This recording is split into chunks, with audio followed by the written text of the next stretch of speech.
Welcome back, design junkies, to Mechanical Engineering Made Simple. Today, we are undertaking a deep dive into the engineering of this is a field that touches everything from the beer in your refrigerator to the magnets in a fusion reactor. It really is a spectacular range of temperatures, yeah. Yeah. And our mission today, I guess, is to sort of chart that territory. We're moving from standard refrigeration, the machinery that keeps us comfortable. Or conditioning, basically. Right, air conditioning, all the way into the specialized, almost esoteric world of cryogenics. That means producing temperatures below minus 150 degrees Celsius. Okay, before we dive into the deep thermodynamics, let's maybe ground ourselves in some terms and a bit of history. Good idea. So refrigeration is the broad term, right? Using mechanical or heat-activated machinery for cooling. And if it's for people comfort, we call it air conditioning. Simple enough. Yep. And this all sits on foundations laid, well, almost 2 centuries ago now. It wasn't just an overnight thing, was it? Not at all. The fundamental idea of using a machine to force cold. Well, we look back to Jacob Perkins in London, 1834. He filed the first patent for a mechanically driven refrigeration system, and guess what he used as the working fluid? Ah, something weird. Ether. Ether. Wow. Yeah. But that patent proved you could consistently and artificially create cold. It really set the stage for, well, every cold chain we rely on today. Okay, let's unpack the core engine then. The thing that powers like 99% of our modern cooling needs, the vapor compression cycle. Right. This is the heart of your home AC, commercial freezers, most big industrial chillers.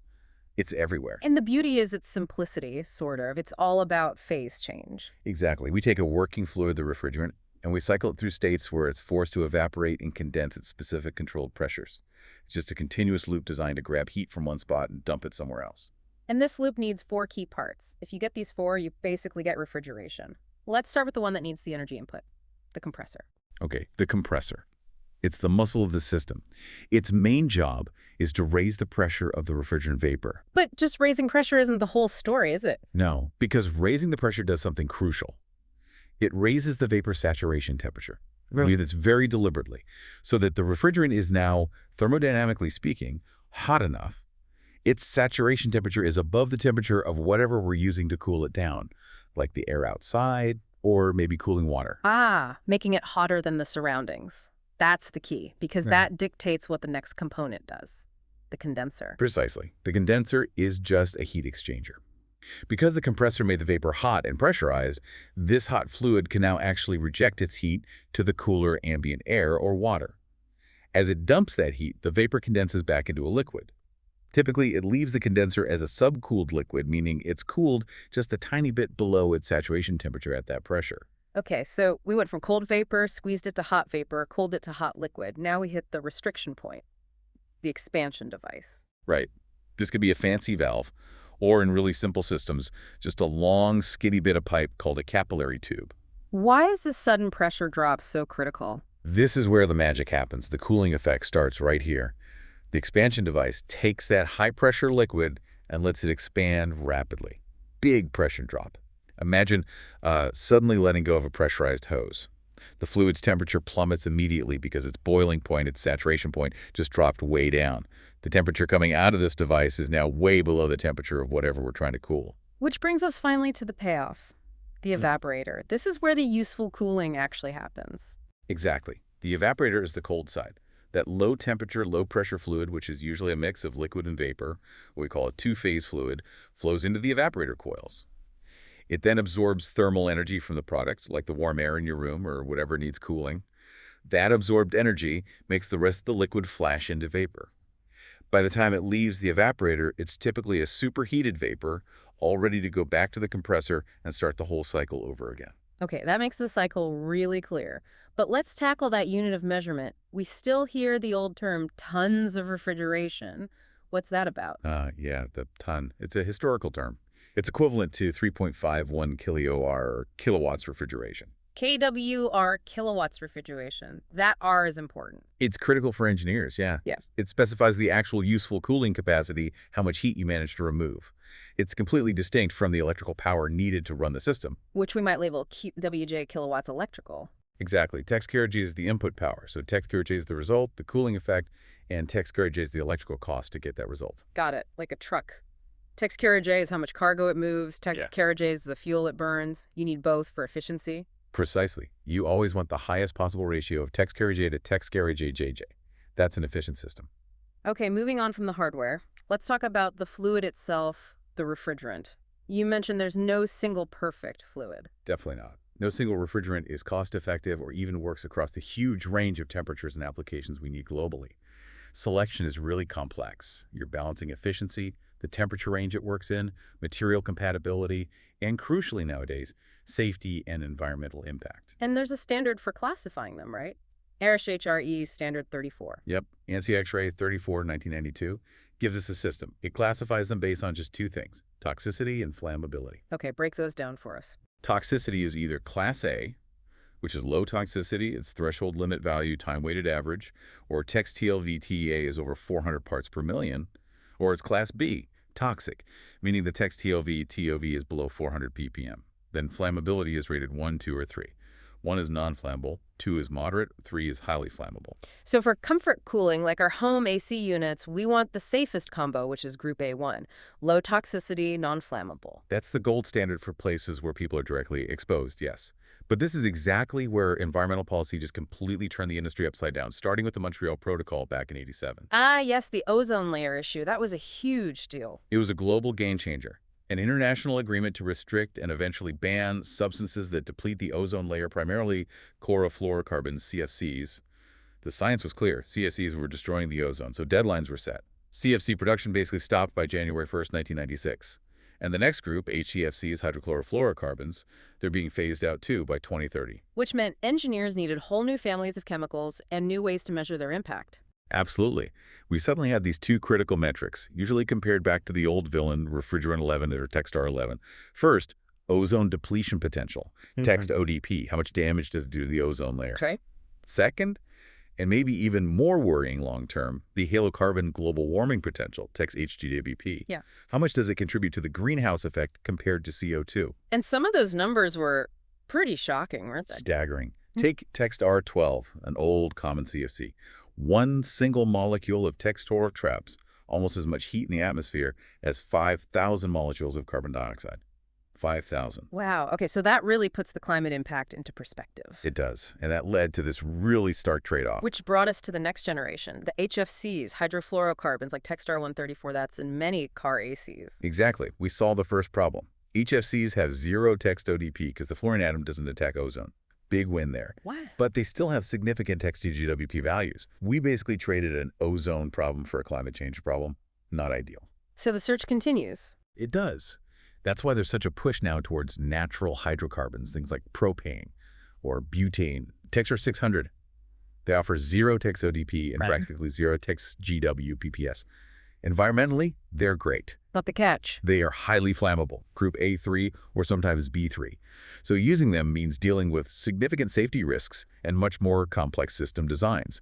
Leak detection, ventilation, charge limits. It adds a lot of engineering overhead. Okay, but before we leave refrigerants, we have to mention the industrial workhorse, ammonia.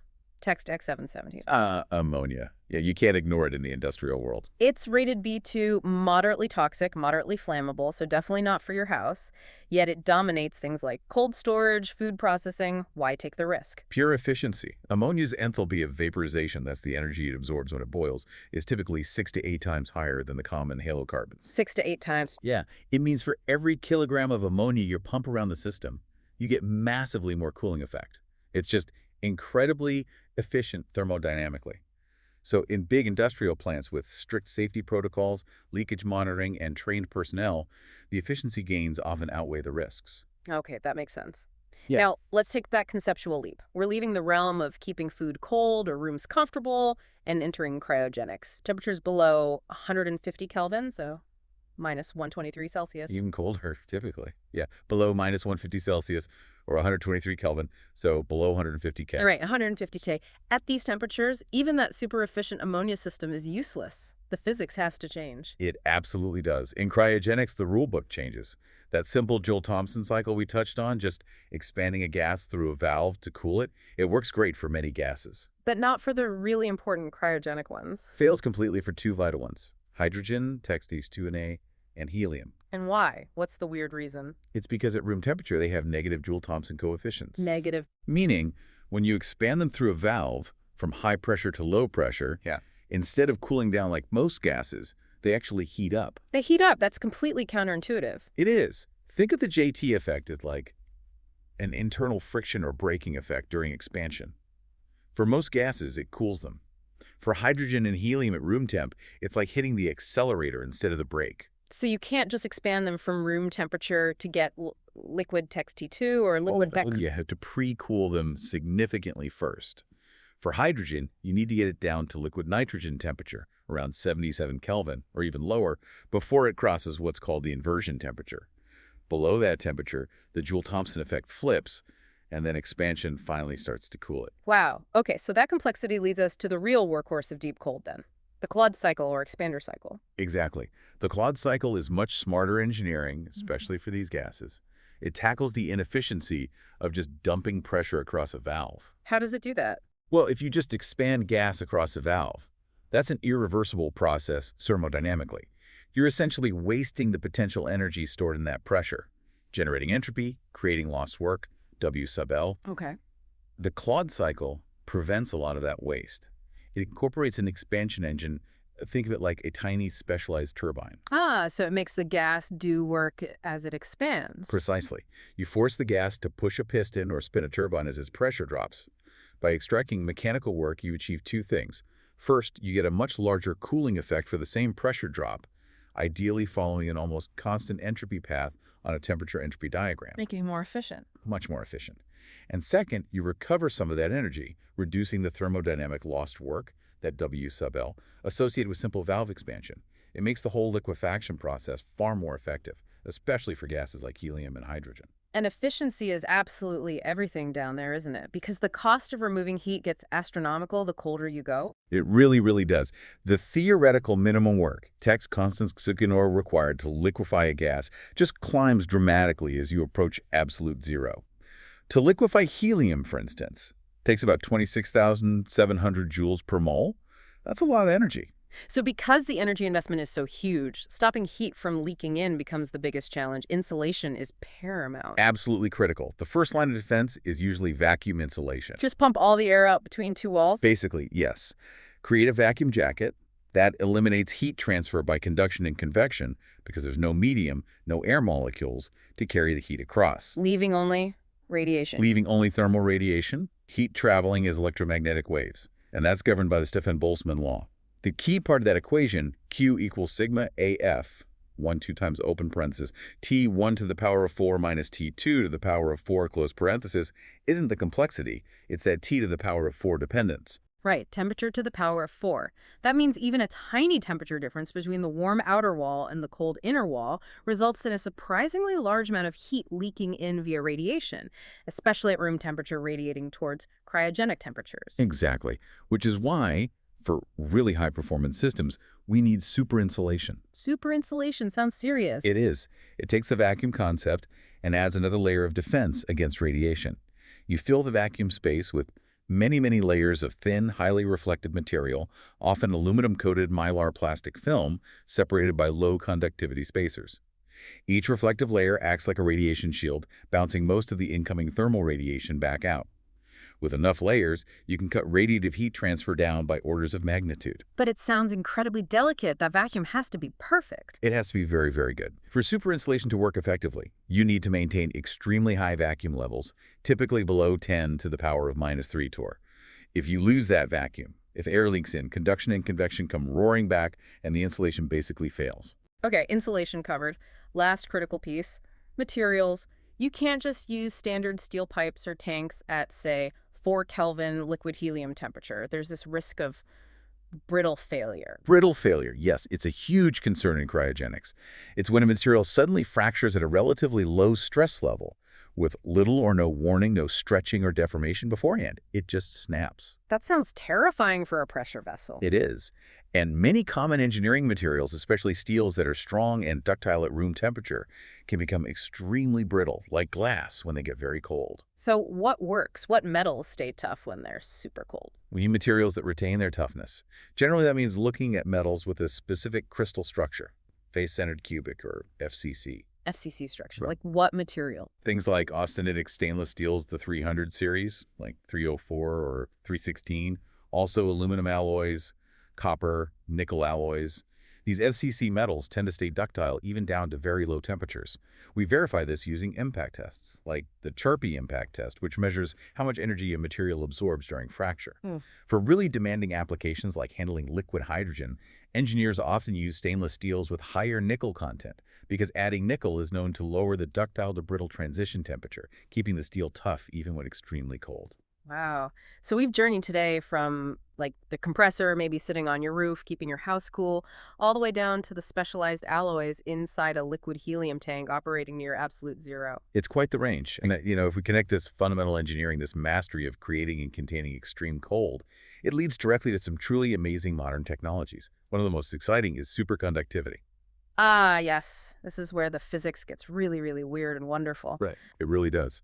Below a certain critical temperature, which we call text T visual T sub zero, specific materials suddenly exhibit zero electrical resistance, absolutely none. This was first discovered way back in 1911 by Heike Kamerlingh working with mercury cooled by liquid helium. Zero resistance means electricity can flow through these materials forever, theoretically, with no energy loss as heat. Which is the dream for power transmission, but also allows for incredibly powerful magnets, right? Exactly, because you can run enormous electrical currents through superconducting wires without them melting. You can generate incredibly intense magnetic fields. Superconducting magnets, often made from materials like niobium tin, Texenes NLA, are commercially available, creating fields up to 10 Tesla, sometimes even more. And that's the key technology behind things like MRI machines and maybe even high-speed trains. Precisely. It's fundamental to MRI, particle accelerators, and yes, advanced magnetic levitation, maglev, and propulsion systems. You hear about maglev trains reaching maximum operating speeds of, say, 550 kilometers per hour. That's enabled by powerful superconducting magnets, which of course rely on cryogenic cooling systems to function. It all ties back together. Amazing. From keeping cool to flying on magnets. Until the next equation design junkies, we are mechanical engineering made simple.